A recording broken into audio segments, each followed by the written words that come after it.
Hello everyone, स्वागत है आप सभी का डाउटनट लर्न एंड फन पर। और बच्चों, इस क्लास में एक बड़ा ही इंपॉर्टेंट पार्ट हम पढ़ने जा रहे हैं। लेक्चर नंबर 2 है मोशन इन स्ट्रेट लाइन का। आप सभी लोगों को पता है इस चैप्टर में अभी तक क्या पढ़ चुके हैं। सबसे इंपॉर्टेंट बात हमने इस चैप्टर में जो स्टार्ट की थी वो थी वेक्टर्स, है ना, और जो कि हमारे आने वाले कंप्लीट फिजिक्स में काम आएगी। ठीक है, क्लियर है यहाँ तक की बात बच्चों सबों को, सभी बच्चों को? ठीक। अच्छा, वेक्टर्स में हमने क्या क्या पढ़ लिया था? एक अच्छा खासा बहुत प्यारा सा लेक्चर डाला था हमने वेक्टर्स का, जिसमें हमने वेक्टर का एडिशन और सब्ट्रैक्शन पढ़ा था। अभी बेसिकली 3 चीजें बाकी रह गई हैं वेक्टर में। पहली, वेक्टर का कंपोनेंट जिसे हम रेजोल्यूशन भी कहते हैं, प्रोजेक्शन भी कहते हैं। दूसरी चीज मल्टीप्लिकेशन, और मल्टीप्लिकेशन में ही 2 चीजें हैं, स्केलर प्रोडक्ट और क्रॉस प्रोडक्ट। डॉट प्रोडक्ट और क्रॉस प्रोडक्ट के नाम से भी इसे जानते हैं, राइट, जो कि हमारा अगला लेक्चर होगा। नेक्स्ट लेक्चर में वेक्टर्स को हम खत्म कर देंगे, फिर लाइव लेक्चर लेंगे वेक्टर्स का एक, ठीक है, कंप्लीट जो क्वेश्चंस का डिस्कशन होगा उसमें। अभी वाला जो लेक्चर है बेटा, इसमें हम लोग कंपोनेंट पढ़ने वाले हैं। इस लेक्चर की उपयोगिता मैं बता देता हूं। जब आप आगे अगला चैप्टर पढ़ोगे, कौन सा चैप्टर अगला बेटा? Motion in plane. तो उस मोशन इन प्लेन में आपको बार बार कंपोनेंट लेने पड़ेंगे स्टार्टिंग से। तो पहली चीज तो अगले चैप्टर में काम आने वाला है। फिर उसके अगला चैप्टर पढ़ोगे, लॉज ऑफ मोशन। वहां बेटा आपका बिना कंपोनेंट के एक सवाल नहीं हिलेगा, एक सवाल नहीं हिलेगा बिना कंपोनेंट के। तो आने वाले 2 से, और तीसरा चैप्टर जो अगला आएगा उसके अगला चैप्टर वर्क, पावर और एनर्जी, वहां पे भी हमें बेटा इस कंपोनेंट वाले जो कॉन्सेप्ट है उसका यूज करना पड़ेगा। तो आगे आने वाले 3 चैप्टर में ये लेक्चर बहुत ज्यादा आप लोगों के काम आने वाला है। तो फिजिक्स पे अगर आपको अच्छी पकड़ बनानी है तो बेटा इस लेक्चर पे आपकी अच्छी पकड़ होनी चाहिए। इजी चीज है ऑल दो, ठीक, समझ में आ गई? चलिए, तो हेडिंग डाल लेंगे बेटा सभी बच्चे, प्यारे प्यारे बच्चे। हेडिंग क्या डालेंगे भाई साहब? बहुत ही सिंपल सी चीज, रेजोल्यूशन ऑफ वेक्टर या component of vector. Resolution of vector, ठीक है। सुनना जरा ध्यान से बेटा। रेजोल्यूशन का मतलब क्या होता है कि एक वेक्टर को, ठीक है, 2 परपेंडिकुलर कंपोनेंट में तोड़ देना। कंपोनेंट का मतलब समझ में आता है, टुकड़े कर देना।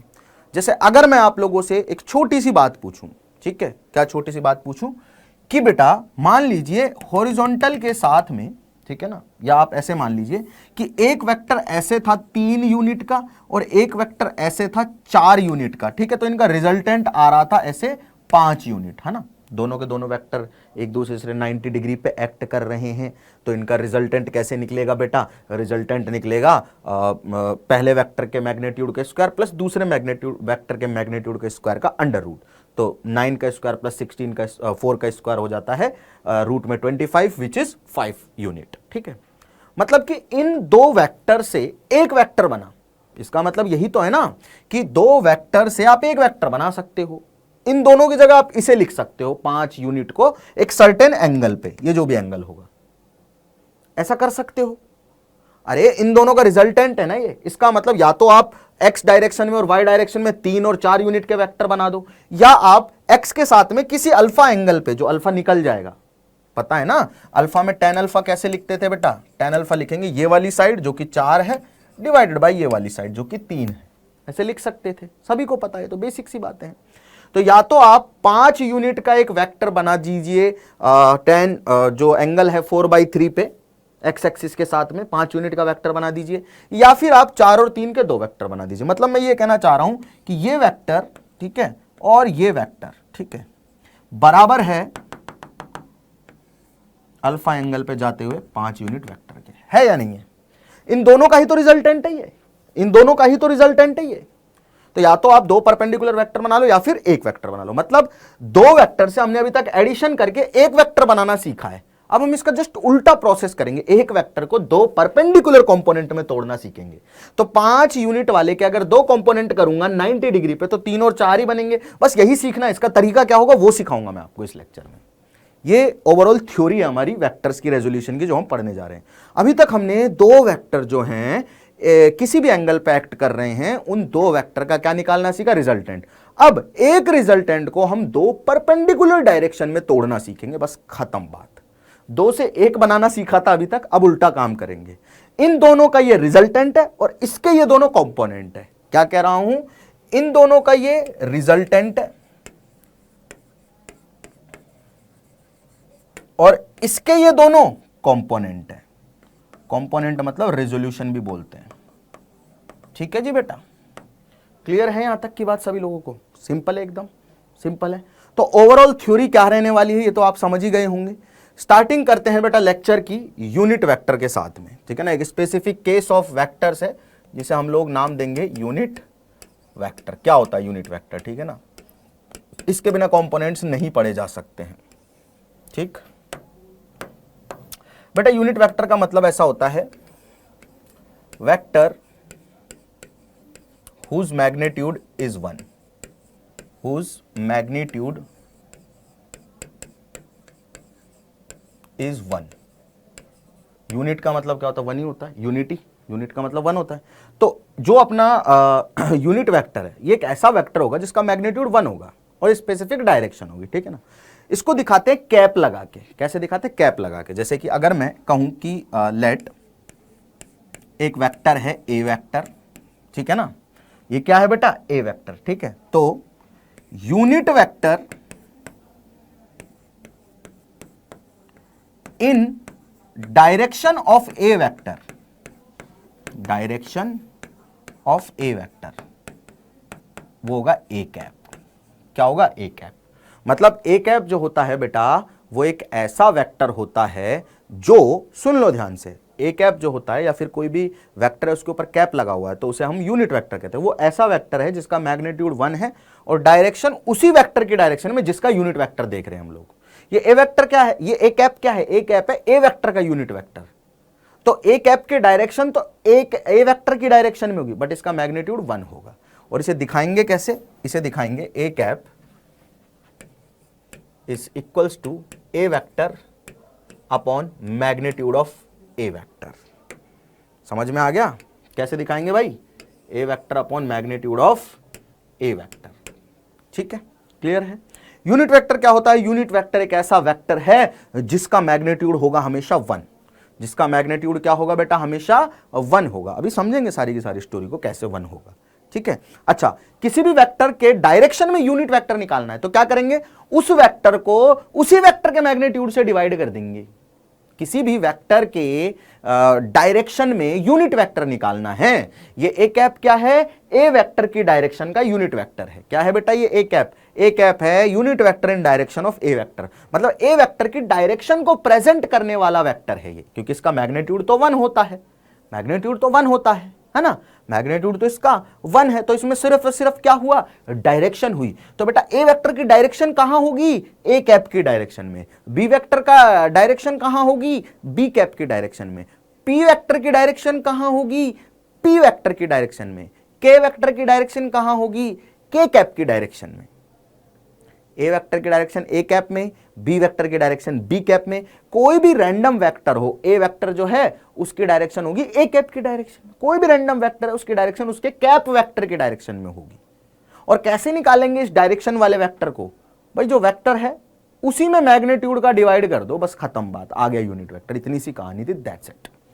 ठीक है, क्लियर है? क्लियर है? क्लियर है क्या? जैसे कि फॉर एग्जाम्पल हम लोग कुछ एग्जाम्पल्स के थ्रू ही बात करते हैं हमेशा, राइट।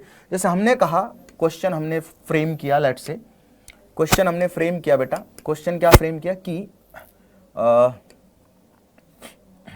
हमने क्वेश्चन फ्रेम किया कि 5 न्यूटन, ठीक है ना, फोर्स ईस्टवार्ड। ईस्टवार्ड का मतलब क्या होता है? ईस्ट की तरफ, ठीक है ना। राइट यूनिट वेक्टर, मतलब ये ए वेक्टर है। लेट से ए वेक्टर क्या है? ए वेक्टर है 5 न्यूटन फोर्स ईस्टवर्ड। ए वेक्टर है कोई दिया हुआ है स्पेस में वेक्टर, इसका मैग्नीट्यूड 5 है और डायरेक्शन ईस्टवर्ड है। इसका यूनिट वेक्टर राइट करो, लिखो। Right unit vector of A vector, unit vector of A vector. A vector का यूनिट वेक्टर लिखना है हमें। अब यहां तो हमें दिखाई दे रहा है कि ए वेक्टर जो उसकी डायरेक्शन ईस्टवर्ड में दिखाई दे रहा है। तो यूनिट वेक्टर क्या करता है? बस किसको बताता है बेटा? बस सिर्फ और सिर्फ डायरेक्शन को ही तो बताता है। अच्छा, क्या तरीका बताया था यूनिट वेक्टर लिखने का? सभी बताएंगे क्या तरीका बताया था? कि अगर हमें किसी भी वेक्टर का यूनिट वेक्टर लिखना है तो उस वेक्टर में उसी वेक्टर के मैग्नीट्यूड का भाग दे दो। यही बताया था क्या? जी सर, बताया तो यही था। तो वेक्टर क्या है बेटा? वेक्टर को पहले एज इट इज लिखो। वेक्टर में डायरेक्शन भी होती है, तो 5 न्यूटन ईस्ट, लिख दिया? अच्छा, बहुत बढ़िया बात है, लिख दिया सर जी। अच्छा, इसमें डिवाइड कर दो किसका? इसी वेक्टर के मैग्नीट्यूड का। तो मैग्नीट्यूड कितना? 5 न्यूटन है, 5 न्यूटन का डिवाइड कर दिया, तो बेटा डायरेक्शन क्या आ गई? सिर्फ और सिर्फ ईस्ट में। इसका मैग्नीट्यूड हमेशा 1 आएगा, याद रखना है, और इसमें सिर्फ और सिर्फ डायरेक्शन होगी। निकालेंगे कैसे? वेक्टर जो है उसी में, उसी वेक्टर के मैग्नीट्यूड का भाग दे दो, तो उसी वेक्टर की डायरेक्शन में यूनिट वेक्टर आ जाएगा। Simple as that. ठीक है, ठीक है। अच्छा, इसी फॉर्मूला को मैं थोड़ा सा ऐसे भी लिख सकता हूं कि अगर मेरे पास ए वेक्टर है, ठीक है ना, तो इसको इधर मल्टीप्लाई कर दो, तो किसी भी वेक्टर को ऐसे भी लिखा जा सकता है कि उसका magnitude multiplied by unit vector, ऐसे भी लिखा जा सकता है ना। अरे किसी वेक्टर को ऐसे भी लिखा जा सकता है ना मेरे भाई। अगर हम यूनिट वेक्टर की डेफिनेशन देखें तो वो होती है vector divided by magnitude of the vector. तो वेक्टर को क्या लिख सकते हैं हम? Magnitude of the vector multiplied by unit vector. ठीक है, यूनिट वेक्टर में सिर्फ डायरेक्शन होगी, ये बात पता है सभी को। ठीक, ऐसे हमने एक एग्जांपल भी छोटा सा मोटा सा लेके देख लिया है, कोई बड़ी बात नहीं, यहां तक तो बिल्कुल आसान चल रहा है, एकदम स्मूथ चल रहा है। अच्छा, अब आगे चलते हैं। अब हमें बेटा एक्स वाई और जेड डायरेक्शन के यूनिट वेक्टर लिखने हैं। एक्स वाई और जेड डायरेक्शन के कुछ स्पेसिफिक डायरेक्शंस हैं जो हमारे 3 डायमेंशनल डायरेक्शन होती है एक्स वाई और जेड, उनको प्रेजेंट करने के लिए जो यूनिट वेक्टर है, ठीक है ना। तो यूनिट वेक्टर्स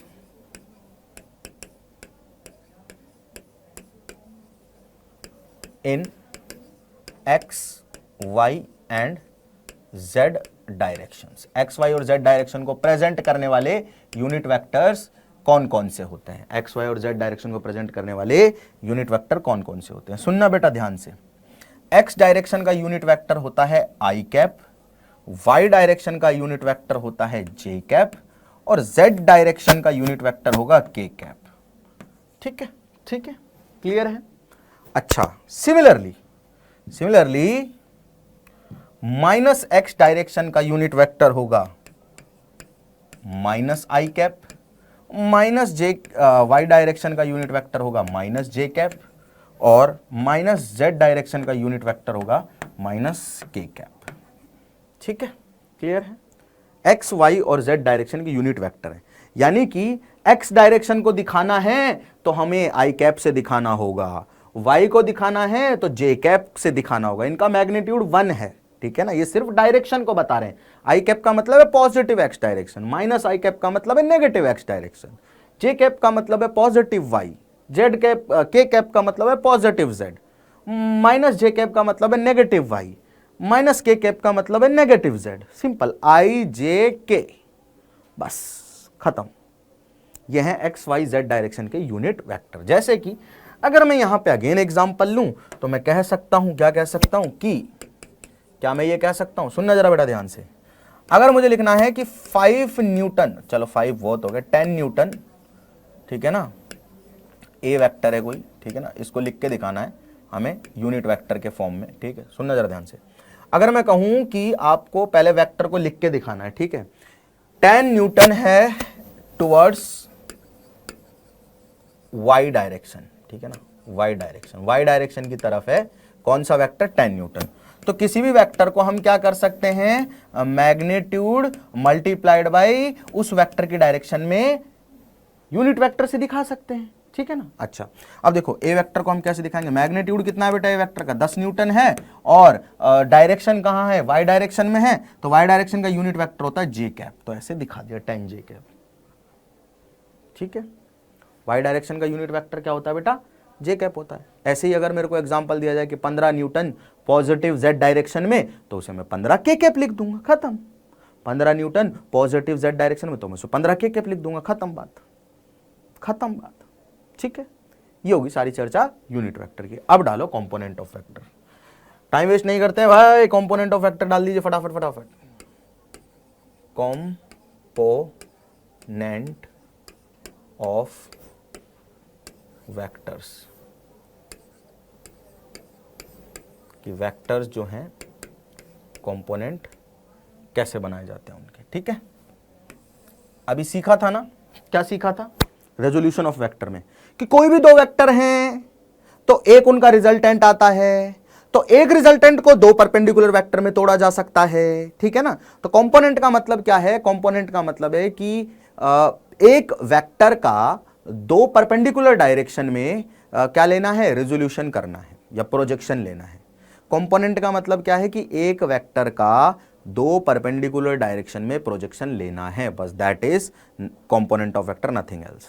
ठीक है, अब कंपोनेंट ऑफ वेक्टर हम बेसिकली एक्स वाई प्लेन में लेने वाले हैं। सुनना ध्यान से, मान लीजिए मेरे पास एक वेक्टर है, ठीक है ना, मेरे पास एक वेक्टर है, ठीक है, मेरे पास तो बहुत कुछ है, एक नहीं बहुत सारे वेक्टर है मेरे पास में, देखो देखो देखो देखो देखो, ठीक है, मेरे पास लेट से एक वेक्टर है, दिस इज अ वेक्टर जो इस प्रकार से है, ठीक है, क्लियर है, इसका मैग्नीट्यूड है ए और इसकी कुछ डायरेक्शन होगी, लेट से थीटा है, हॉरिजॉन्टल के साथ में क्या है, थीटा है। ये एक्स डायरेक्शन है बेटा, सबको पता ही होगा, ये वाई डायरेक्शन है, तो हम एक्स और वाई में इसके कंपोनेंट लेना चाहता हूं।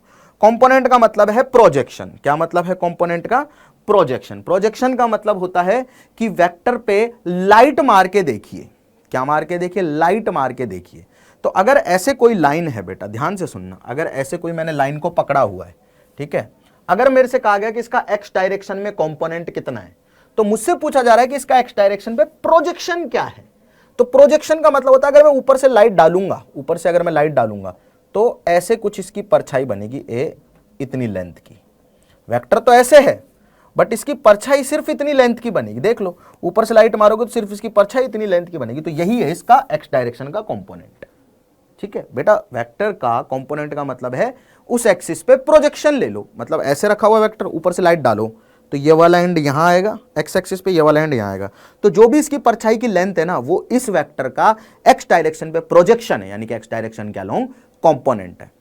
भाई दो वेक्टर से एक वेक्टर बनाया जा सकता था उनका रिजल्टेंट लेके, उसके लिए हमने पूरा थ्योरी पढ़ी, एडिशन पढ़ा, सीखा उसके लिए हमने। तो एक वेक्टर के भी दो टुकड़े किए जा सकते हैं दो परपेंडिकुलर डायरेक्शन में। हम यहां पे रेक्टेंगुलर कंपोनेंट पढ़ रहे हैं, मतलब हम सिर्फ वेक्टर को दो परपेंडिकुलर डायरेक्शन में ही तोड़ेंगे। कौन सी डायरेक्शन में तोड़ेंगे, दो परपेंडिकुलर डायरेक्शन में। ठीक है, क्यों परपेंडिकुलर में, इसका जवाब आगे मिलेगा, बट हम हमेशा वेक्टर को दो परपेंडिकुलर डायरेक्शन में तोड़ेंगे। ठीक, यहां तक की बात क्लियर है। अच्छा सुनो ध्यान से, अगर मैंने ऊपर से लाइट डाली ऐसे, तो ये वाला एंड बेटा, ठीक है ना, इस वाले एंड की परछाई यहां पे मिलेगी, ये वाला एंड की यहीं पे मिलेगी, ठीक है ना, तो ये हो गया एक्स डायरेक्शन पे कंपोनेंट। ठीक है, एक नया वेक्टर है जो इसका एक्स डायरेक्शन का कंपोनेंट बना। अच्छा, अगर मुझे इसकी वाई डायरेक्शन पे कंपोनेंट लेना है तो मुझे इसका प्रोजेक्शन वाई डायरेक्शन पे लेना पड़ेगा। तो मैं इधर से लाइट डालूंगा, इधर से लाइट डालूंगा, तो वाई डायरेक्शन पे देखो इस वाले पॉइंट की यहां पे लेंथ आएगी और ये वाला पॉइंट यहीं रहेगा, तो ये आ गई इसकी वाई डायरेक्शन पे प्रोजेक्शन। तोड़ लिया बेटा, दो परपेंडिकुलर में, इस वेक्टर को दो परपेंडिकुलर में तोड़ लिया, तोड़ लिया नहीं तोड़ लिया, अरे तोड़ लिया या नहीं तोड़ लिया, ठीक है जी। तो ये वेक्टर नया बना जो इसका एक्स डायरेक्शन का कंपोनेंट है, और ये वेक्टर नया बना जो इसका वाई डायरेक्शन का कंपोनेंट है। अच्छा, डायरेक्शन तो पता है, इसकी एक्स है इसकी वाई है, लेकिन इन वेक्टर्स के मैग्नीट्यूड क्या होंगे सर, इन वेक्टर्स के मैग्नीट्यूड क्या होंगे, बहुत आसान है निकालना। ठीक है ना, इसको नाम दे देता हूं ओ, ठीक है, इसको नाम दे देता हूं ए, ठीक है, इसको नाम दे देता हूं इसको नाम दे देते हैं पी, और इसको नाम दे देते हैं क्यू। ठीक है, अच्छा ट्राइंगल देखो बेटा, ट्राइंगल देखो, ट्राइंगल, ट्राइंगल कौन सा देखना है आपको, ओ ए पी देखना है, ये वाला ट्राइंगल देखना है, ये और ये, बस। ठीक है, क्लियर है, ठीक है सर क्लियर है, कोई दिक्कत नहीं है।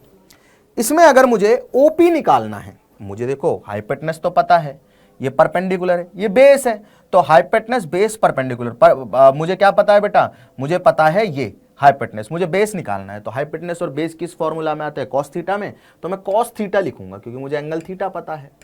कॉस थीटा होगा बेटा base upon hypotenuse, OP upon O A. अच्छा, तो ओपी निकालना था ना मुझे, ओपी आ गया अपने पास में ओ ए कॉस थीटा, कितना आ गया, ओ ए कॉस थीटा। अच्छा जी, ओपी क्या है बेटा, जो भी ये वेक्टर बना है ना इसका मैग्नीट्यूड है, जो भी ये वेक्टर बना है इसका मैग्नीट्यूड है, जो भी वेक्टर बना है उसका मैग्नीट्यूड है। तो ओपी बन गया अपने पास में ओए, ओए का मतलब क्या है, ओ से लेके ए तक की दूरी, यानी कि ए वेक्टर का मैग्नीट्यूड, यानी कि ए, और साथ में लिख दिया कॉस थीटा। ठीक है ना, तो ये वैल्यू आ गया हमारे पास ए कॉस थीटा। ठीक है, सिमिलरली मुझे ट्राइंगल ओ ए क्यू देखना है, सिमिलरली मुझे ट्राइंगल ओ ए क्यू देखना है, ठीक है ना। तो मुझे ट्राइंगल ओ ए क्यू देखना है। ओ ए क्यू में देखो मेरे पास में मतलब ओ ए नहीं, ओ ए पी ही देख लेते हैं, चलो सेम ट्राइंगल को ही देख लेते हैं, कोई दिक्कत नहीं है। मुझे क्या निकालना है, बेसिकली मुझे ओ क्यू निकालना है, लेकिन पी ए के बराबर होगा। अरे ओ क्यू जो है, ये वाली लेंथ जो है पैरेलल बिल्कुल इसके बराबर है, ठीक है। तो मुझे ये पता है, क्या पता है, सुन लो जरा ध्यान से, मुझे ये पता है बेटा कि ओ क्यू जो है वो बराबर है पी ए के। तो मैं पी ए निकाल लूं चाहे मैं ओ क्यू निकाल लूं, बात तो है कि ये लेंथ इसके बराबर है, ठीक है ना। मुझे निकालना तो ओ क्यू है, लेकिन मुझे पता है कि पी ए के बराबर है, क्योंकि एक ही ट्राइंगल से उसमें काम हो जाएगा। चलो बढ़िया है। तो इस ट्राइंगल में अगर मैं देखता हूं साइन थीटा, क्या देखता हूं बेटा, साइन थीटा। तो साइन थीटा को मैं लिख सकता हूं, I can write sine theta as, क्या लिख सकता हूं बेटा साइन थीटा को, अरे क्या लिख सकता हूं साइन थीटा को, perpendicular P A upon hypotenuse यानी कि ओ ए। तो साइन थीटा बन जाएगा, यहाँ से लाइन खींचनी काफ़ी ज़रूरी हो गई है अब यहाँ पे, नहीं तो आप लोगों को समझ नहीं आएगा, ठीक है ना। चलो, तो पी ए बन जाएगा बेटा यहाँ से ओ ए साइन थीटा, ठीक है ना। ओ ए का मतलब है वेक्टर और मैग्नीट्यूड ऑफ ए वेक्टर, तो आ जाएगा ए साइन थीटा, ठीक है ना। तो पी ए बराबर क्यू ओ क्यू है, अरे पी ए बराबर ओ क्यू है ना। तो ओ क्यू की वैल्यू कितनी आ गई बेटा, ए साइन थीटा, ए साइन थीटा, ठीक है ना। तो ध्यान से सुनना, कोई एक वेक्टर आपको दिया हुआ है एक्स एक्सिस के साथ में थीटा एंगल पे, ठीक है। तो उसका थीटा की डायरेक्शन में कंपोनेंट आएगा ए कॉस थीटा और उसके परपेंडिकुलर कंपोनेंट आएगा ए साइन थीटा। बस ये याद रखना है कि थीटा की डायरेक्शन वाला कंपोनेंट होता है कॉस वाला। बार बार तो हमें ये नहीं करना है, बार बार तो हमें ये नहीं करना है। हमें तो अब याद रखना है कि किसी भी वेक्टर का जो किसी एंगल की डायरेक्शन में कंपोनेंट निकालेंगे, जैसे इस वेक्टर का एंगल यहां से थीटा है, तो एंगल की डायरेक्शन में कंपोनेंट कॉस आएगा और इसके परपेंडिकुलर साइन आएगा, ठीक है। क्लियर है बेटा यहां तक की कहानी। ये कंपोनेंट हो गए वेक्टर्स के, ठीक है। अच्छा, अब इस वेक्टर को, ए वेक्टर को, ठीक है ना, ए वेक्टर को आप ऐसे भी दिखा सकते हो कि इस ए वेक्टर का मैग्नीट्यूड है ए और डायरेक्शन है इससे थीटा एंगल पे, ठीक है ना, इससे थीटा एंगल पे है, ये भी दिखा सकते हो, ठीक है ना। मतलब ए वेक्टर को दो तरीके से दिखा सकते हो आप। ए वेक्टर को आप ऐसे दिखा सकते हो, एक तो कैसे दिखा सकते हो, ध्यान से देखो कि ए वेक्टर स्मॉल ए है ना, ए वेक्टर को ऐसे दिखा सकते हो, मैग्नीट्यूड है ए और इसका ए कैप लिख दो। ए कैप क्या आएगा बेटा, ए कैप आ जाएगा इसका मैग्नीट्यूड वेक्टर अपॉन इसकी डायरेक्शन, या फिर इसका जो कैप आएगा उसकी डायरेक्शन आप लोग मतलब थीटा यहाँ से निकाल सकते हो, टेन थीटा से निकाल सकते हो, ठीक है ना। अच्छा, इसको दूसरे फॉर्म में भी लिखा जा सकता है ए वेक्टर को। क्या ये दोनों जो वेक्टर बने हैं, मतलब सुनना ध्यान से समझने की कोशिश करना, ये एक ए वेक्टर था थीटा एंगल पे, ठीक है। इसका इधर वेक्टर आ गया ए कॉस थीटा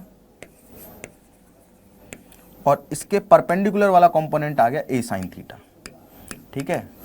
मतलब कि जो ये वेक्टर है ए वेक्टर, ठीक है, इसके दो टुकड़े हैं ये, यानी कि इन दोनों का रिजल्टेंट ये है। मतलब इसका मीनिंग ये आप निकाल सकते हो बेटा, क्या निकाल सकते हो कि या तो आप ऐसे दो वेक्टर ड्रॉ कर लो, ए कॉस थीटा परपेंडिकुलर, यहां कर लो ए साइन थीटा, ठीक है, या फिर आप थीटा एंगल पे एक ए वेक्टर ड्रॉ कर लो, दोनों एक ही चीज है भाई। इससे दो टुकड़े करें ना तो इन दोनों का रिजल्टेंट यही आएगा, गारंटी आएगा, देख लो, करके देख लो। अरे दो वेक्टर हैं 90 डिग्री पे, इनका रिजल्टेंट क्या आएगा, इसका स्क्वायर प्लस इसका square, A square cos square theta plus A square sine square theta का under root, A square common आएगा तो बचेगा sine square theta plus cos square theta, sine square theta plus cos square theta होता है 1, तो under root में बचेगा ए square, बाहर निकालोगे तो ए, तो मैग्नीट्यूड आएगा इनके रिजल्टेंट का ए, जो कि ए ही है, ठीक है, समझ में आ रही है। तो एक वेक्टर के दो टुकड़े करें, यानी कि ये दो जो नए वेक्टर बने हैं ये दोनों इसके ही टुकड़े हैं, यानी कि इन दोनों का ही ये रिजल्टेंट है। ऐसे भी दिखा सकते हो ए वेक्टर को, ऐसे भी दिखा सकते हो, आपकी मर्जी है। हम दिखाएंगे ऐसे, क्यों, क्योंकि आप देखो ए वेक्टर को दिखाना कितना आसान हो गया है। ए वेक्टर के हमने दो टुकड़े करे, क्या करे बेटा, दो टुकड़े करे, ठीक है, चलो जी बढ़िया बात है। एक्स डायरेक्शन का टुकड़ा है ए कॉस थीटा आई कैप लगा दो, प्लस वाई डायरेक्शन का टुकड़ा है ए साइन थीटा, जे कैप लगा दो। अरे मैग्नीट्यूड लिख दिया वेक्टर का और उसका यूनिट वेक्टर लिख दिया, मैग्नीट्यूड लिख दिया वेक्टर का, उसका यूनिट वेक्टर लिख दिया बस, और इन दोनों का रिजल्टेंट है इसलिए प्लस लगा दिया बीच में। तो देखो ए वेक्टर को अब प्रेजेंट करना कितना आसान हो गया। तो एक वेक्टर को हम दो परपेंडिकुलर कंपोनेंट में तोड़ेंगे, एक्स वाई के अलोंग, और फिर एक्स वाले को आई कैप के साथ लिख देंगे, प्लस वाई वाले को जे कैप के साथ लिख देंगे, क्योंकि इन दोनों का ही रिजल्टेंट तो है वो, इन दोनों का ही तो रिजल्टेंट है भाई वो। करेंगे कि नहीं करेंगे? अरे करेंगे कि नहीं करेंगे बोलो, सोच के देखो, सोच के देखो, सोच के देखो। अरे मेरे भाई सोच के देखो, लिख सकते हैं, अरे लिख सकते हैं किसी भी वेक्टर को अब ऐसे, ठीक है ना। अब अपन को क्या करना है बेटा, अब अपन को वेक्टर्स के कंपोनेंट करने सीखने हैं बहुत डिफरेंट डायरेक्शन में। हमेशा याद रखना कि जो रिजल्टेंट होगा या फिर जो वेक्टर होगा उसके जो भी दो कंपोनेंट होंगे, जैसे दो वेक्टर्स के बीच में रिजल्टेंट होता था, दो वेक्टर्स के बीच में रिजल्टेंट होता था, ठीक है ना, यहां भी वही केस रहेगा। जिसके भी दो कंपोनेंट कर रहे हो तो कंपोनेंट के हमेशा बीच में रहेगा, जिस भी वेक्टर के दो टुकड़े कर रहे हो, क्योंकि उन दोनों टुकड़ों का ही रिजल्टेंट है वो, रिजल्टेंट हमेशा बीच में रहता है, ये बात पता है हमें। तो जो भी दो टुकड़े होंगे ना ऐसे करने हैं, याद रखना, एक दूसरे के परपेंडिकुलर हो। कंपोनेंट की खास बात क्या है, एक दूसरे के परपेंडिकुलर, कौन? कंपोनेंट, कंपोनेंट एक दूसरे के परपेंडिकुलर हो, पहली चीज क्या हो, कंपोनेंट एक दूसरे के परपेंडिकुलर हो। दूसरी चीज, जिसके कंपोनेंट कर रहे हो वो हमेशा कंपोनेंट के बीच में रहे, बस काम हो गया, बस काम हो गया, हो गया, हो गया, हो गया, एकदम हो गया, ठीक है, क्लियर है। चलो अब सुनो जरा ध्यान से, इंपॉर्टेंट और काम की बात बेटा। एक लाइन दे रखी है, उसके और उसके परपेंडिकुलर के अलोंग कंपोनेंट करने हैं, ठीक है ना। चलो पहले तो एक क्वेश्चन खेलते हैं। ये एक वेक्टर है, ठीक है, 30 डिग्री पे, और इसका मैग्नीट्यूड मैं दे रखा हूं बेटा आपको 10, ठीक है। ये एक्स डायरेक्शन है बेटा जी, ये वाई डायरेक्शन है, ठीक है ना। Find component in x and y direction, find component in x y direction, ठीक है।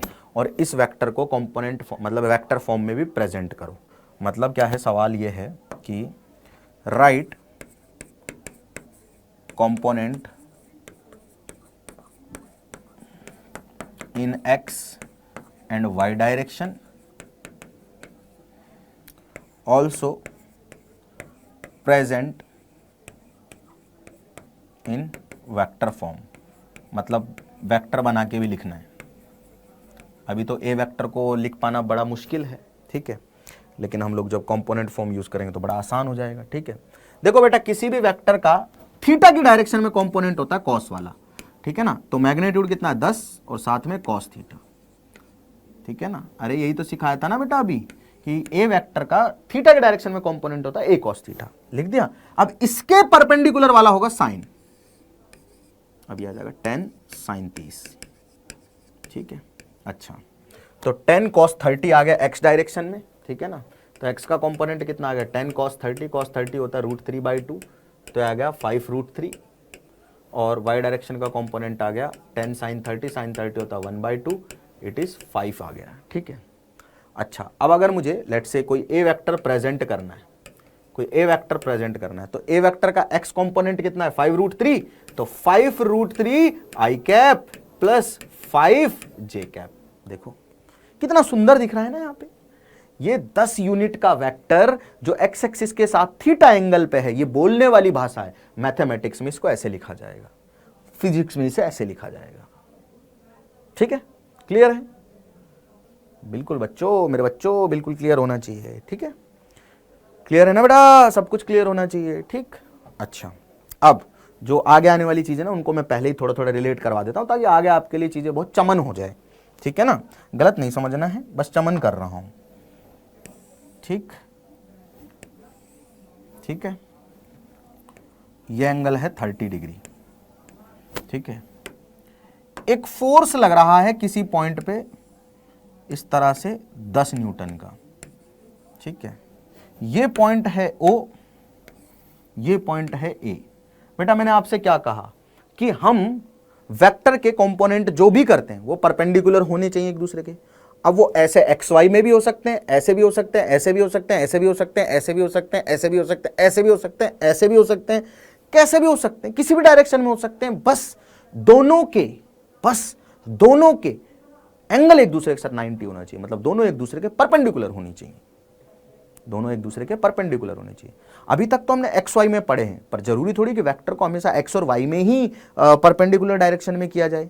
सिर्फ एक्स वाई एक दूसरे के थोड़ी परपेंडिकुलर है भाई, ये वाली लाइन और ये वाली लाइन भी परपेंडिकुलर है एक दूसरे के। बस हमें दो परपेंडिकुलर डायरेक्शन में क्या करना है बेटा, तोड़ना है, ठीक है। और आगे हमारे फोर्स वाले चैप्टर में तो बड़ा काम आएगा, ठीक है। तो आपको क्या करना है, right components along and perpendicular to O A. एक लाइन दिखाई दे रही होगी आपको जिसका नाम है ओ ए। अब ओ ए के अलोंग और उसके परपेंडिकुलर क्या करने हैं आपको, दो कंपोनेंट करने इस 10 न्यूटन फोर्स के, ठीक है। क्या करना है बेटा, दो कंपोनेंट करने हैं 10 न्यूटन फोर्स के, ठीक है।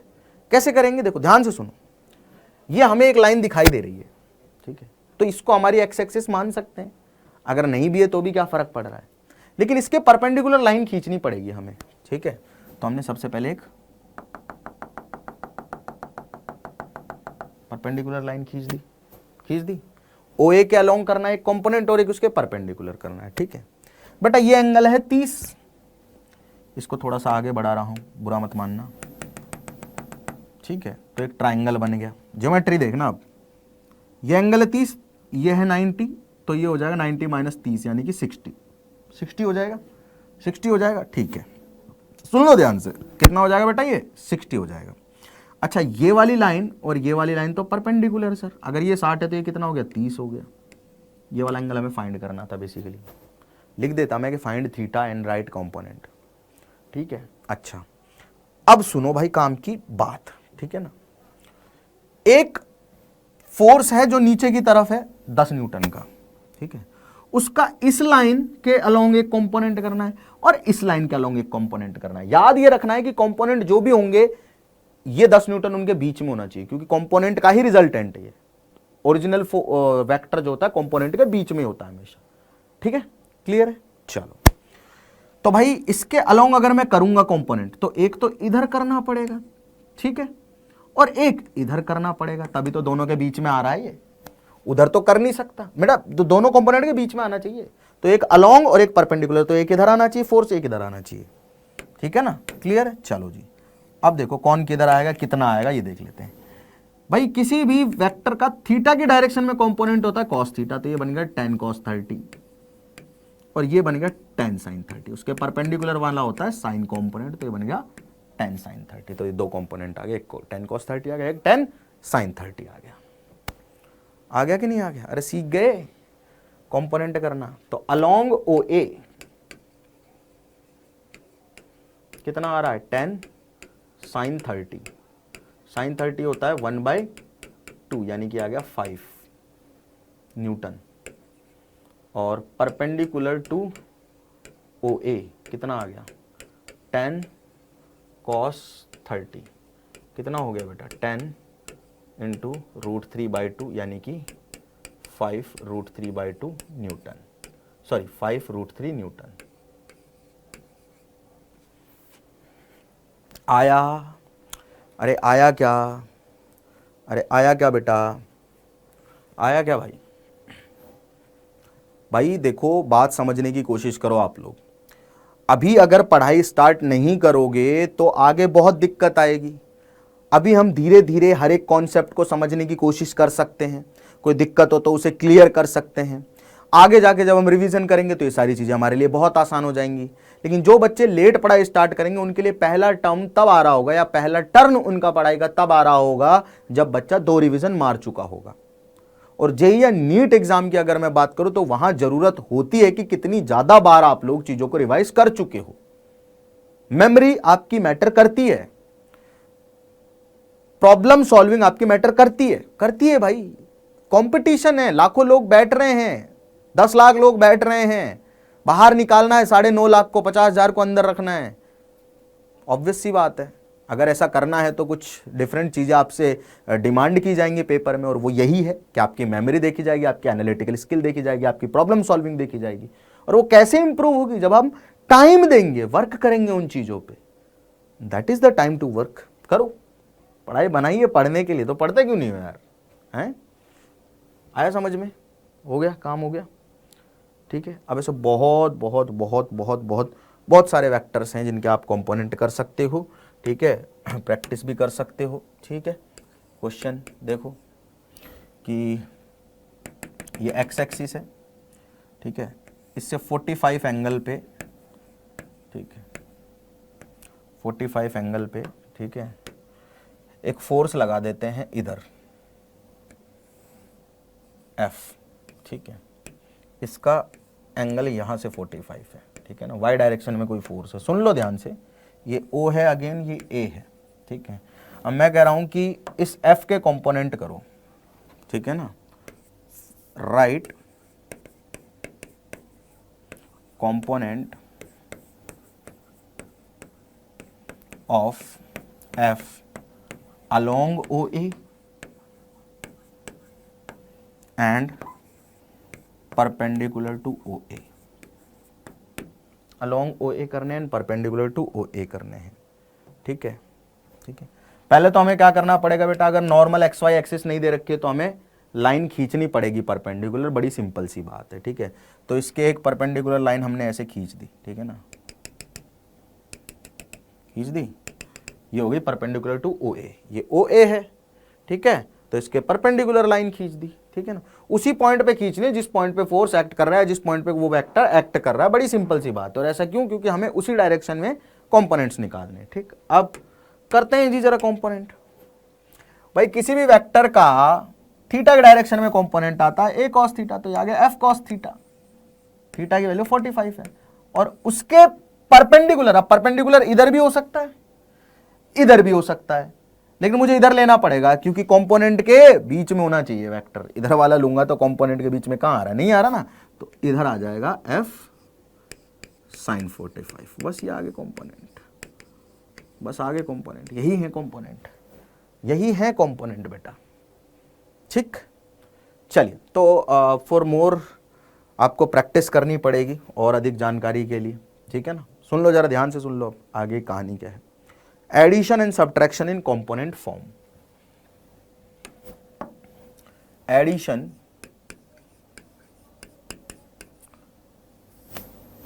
And subtraction. अच्छा, कंपोनेंट फॉर्म में वेक्टर प्रेजेंटेशन लिख लो पहले। कंपोनेंट फॉर्म मतलब किसी भी वेक्टर को कंपोनेंट फॉर्म में कैसे प्रेजेंट करते हैं। ठीक है ना, मान लीजिए आपको कोई ए वेक्टर दे रखा है, तो आप ए वेक्टर को लिख सकते हो ए एक्स आई कैप प्लस ए वाई जे कैप प्लस ए जेड के कैप, ऐसे लिख सकते हो। मतलब कि अगर आपको कोई एक वेक्टर दे रखा है, लेट से ए वेक्टर, उसका एक्स डायरेक्शन का मैग्नीट्यूड मान लेते हैं 3, तो हम लिखेंगे 3 आई कैप, y का मैग्नीट्यूड 4 है तो 4 जे कैप, z का मैग्नीट्यूड 5 है तो 5 के कैप। इस तरह से आप किसी भी वेक्टर को प्रेजेंट कर सकते हो स्पेस में। ये 3 डायमेंशन में हो गया। यहाँ x y z तीनों जगह क्या आ गए बेटा? उसके कंपोनेंट आ गए। अच्छा, अगर मुझे इस वेक्टर का कंपोनेंट फॉर्म लिख रहा हूं, अगर किसी वेक्टर की कंपोनेंट फॉर्म लिख रहा हूं, जैसे हमने दिखाई भी थी, है ना, x डायरेक्शन का कंपोनेंट आ रहा था, y का आ रहा था, x के आगे आई कैप लगा देते, प्लस y के आगे जे कैप, ऐसे z में भी हो सकता है। ठीक है, अच्छा, मुझे अगर इस वेक्टर का मैग्नीट्यूड निकालना हो कि मैग्नीट्यूड ऑफ ए वेक्टर जो होगा वो क्या होगा, वो होगा बेटा, अगर सिर्फ एक्स वाई प्लेन में होता तो हम क्या करते, एक्स के कॉफिशिएंट का स्क्वायर, वाई के कॉफिशिएंट का स्क्वायर, ऐसे करते ना। यहां पे क्या करेंगे बेटा, एक्स के कॉफिशिएंट का स्क्वायर प्लस वाई के कॉफिशिएंट का स्क्वायर, जेड भी है तो जेड को क्यों अकेला छोड़ना है मेरे भाई, जेड के भी कॉफिशिएंट का स्क्वायर कर दो। ठीक है, ये वेक्टर फॉर्म हो गया, ये उसका मैग्नीट्यूड निकालना होगा। जैसे कि एग्जांपल के तौर पे अगर मैं बात करूं, मुझे एक वेक्टर दिया हुआ है, ठीक है, कंपोनेंट फॉर्म में, इसका मैग्नीट्यूड पूछा हुआ है, तो मैं क्या करूंगा, सिंपली आई कैप के कोफिशिएंट का स्क्वायर प्लस जे कैप के कोफिशिएंट का स्क्वायर प्लस के कैप के कोफिशिएंट का स्क्वायर, ये मैग्नीट्यूड आ गया। ठीक है, ये मैग्नीट्यूड आ गया इसका, ये वेक्टर इसका मैग्नीट्यूड आ गया। ठीक है, क्लियर है, क्लियर है, क्लियर है, क्लियर है, अरे क्लियर है क्या? चलो, अच्छा, अब आप लोगों से पूछ रहा हूं मैं एक और क्वेश्चन। ठीक है ना, ये कॉन्सेप्ट है बेटा इंपॉर्टेंट। ठीक है ना, क्या क्वेश्चन है बेटा आप लोगों के लिए? बड़ा ही सिंपल क्वेश्चन है कि find unit vector in direction of 3 I cap plus 4 J cap. ये कोई वेक्टर है, इसकी डायरेक्शन में यूनिट वेक्टर निकालना है। क्या बड़ा सिंपल सॉल्यूशन बनेगा। लेट इसमें कोई ए वेक्टर है 3i cap plus 4j cap. अच्छा, अगर इसको मैंने ए वेक्टर माना है तो एक ही डायरेक्शन में यूनिट वेक्टर क्या होता था, यूनिट वेक्टर होता था ए कैप, और ए कैप को हम लिखते थे वेक्टर अपॉन उसका मैग्नीट्यूड। तो पहले तो वेक्टर लिख दो सीधा सीधा 3i cap plus 4j cap. अच्छा, इसका मैग्नीट्यूड निकालना, मैग्नीट्यूड अगर इसका निकालोगे अंडर रूट आई कैप के कोफिशिएंट का स्क्वायर प्लस जे कैप के कोफिशिएंट का स्क्वायर। बड़ा सिंपल है बेटा, अंडर रूट 9 प्लस 16 यानी कि under root 25 which is equals to 5। 5 का भाग दे दो, यह आ गया ए कैप, यह आ गया ए कैप। तो किसी भी वेक्टर के डायरेक्शन में अगर यूनिट वेक्टर निकालना है तो क्या करना है, बस उसके मैग्नीट्यूड से भाग देना, बस हो गया काम खत्म। उसकी डायरेक्शन में आ गया यूनिट वेक्टर। ठीक है जी, क्लियर है जी यहां तक, क्लियर है जी यहां तक, ठीक है। अच्छा, अब लिखना है हमें addition and subtraction in component form, है ना। मैं बेटा वो थोड़ा सा ना स्कूल वाली लैंग्वेज में नहीं पढ़ाऊंगा, हमें कोशिश करनी है थोड़ी सी अपने आप को चतुर बनाने की।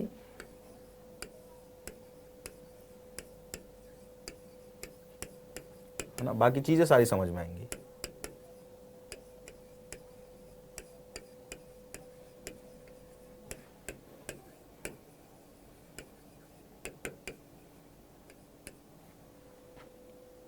इसी की आवाज है के लग तो ऐसा ही रहा है, भूत भूत तो नहीं है इस कमरे में, हैं? लाइट भी बार बार बुझ रही है, कभी ऑन हो रही है, कभी फिर ऑफ हो रही है, हो भी सकता है। चलो, anyways addition and subtraction in component form. Let a vector है, ठीक है। मैं बेटा इसको ना मतलब बड़ी आसान भाषा में जितना समझा सकता हूँ उतना समझाने की कोशिश करूंगा। मैं वो मतलब मैथमेटिकली समझाने की कोशिश नहीं करूंगा, मैं सोचूंगा कि इसे फिजिकली कैसे आसान समझाया जा सके, ठीक है। मतलब कोई ए वेक्टर है, लेट से 3i cap plus 4j cap plus 7k cap. मान लो ऐसे कोई एक बी वेक्टर है, ठीक है, 9i cap minus 2j cap ना माइनस 3k कैप, ठीक है।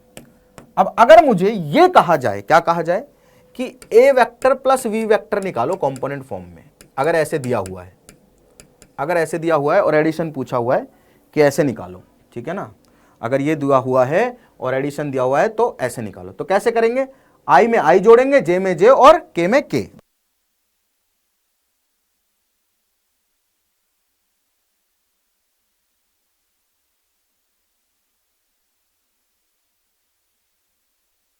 निकालो निकालो निकालो, फटाफट निकालो, जोड़ के दिखाओ।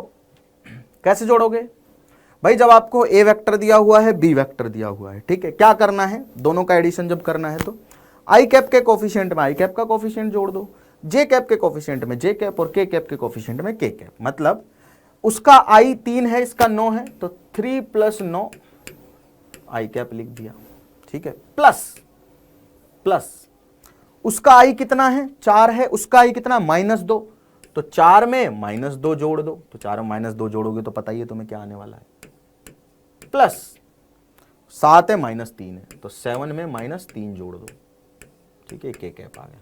तो इनका दोनों का जो सम आया है वो आया है 12i cap plus 2j cap plus 4k cap, ये आ गया। तो जब भी आपको एडिशन करना हो तो सीधा सीधा आपको क्या करना है, कुछ नहीं करना, दिमाग नहीं लगाना ज्यादा, आई में आई जोड़ दो, जे में जे जोड़ दो और के में के जोड़ दो। अच्छा, डिफरेंस भी निकालना है तो आई में से आई घटा दो, जे में से जे घटा दो, के में से के घटा दो। a माइनस बी बोला हुआ है ना, तो आई में से आई घटा दो, तो a का आई कितना 3 है, b का आई कितना 9 है, आई कैप लिख दो, प्लस इसका आई कितना 4 है, इसका आई कितना 2 है, तो 4 में से 2 घटाओगे तो आ जाएगा इस तरह से जे कैप, ठीक है। प्लस 7 में से -3 घटाना है, तो 7 -3, यह आ गया के कैप।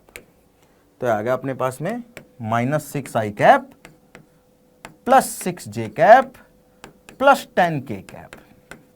आएगा नहीं आएगा, बोलो बताओ भाई। इसमें से इसको घटा दो, इसमें से इसको घटा दो, इसमें से इसको घटा दो, ठीक है। तो कंपोनेंट फॉर्म में एडिशन और सब्ट्रैक्शन कैसे होता है, अगर ए वेक्टर आपको कंपोनेंट फॉर्म में दिया हुआ आई जे के की फॉर्म में, बी वेक्टर भी आपको कंपोनेंट फॉर्म में दिया हुआ आई जे के की फॉर्म में, तो क्या करना है बच्चों, बड़ा ही आसान काम करना है।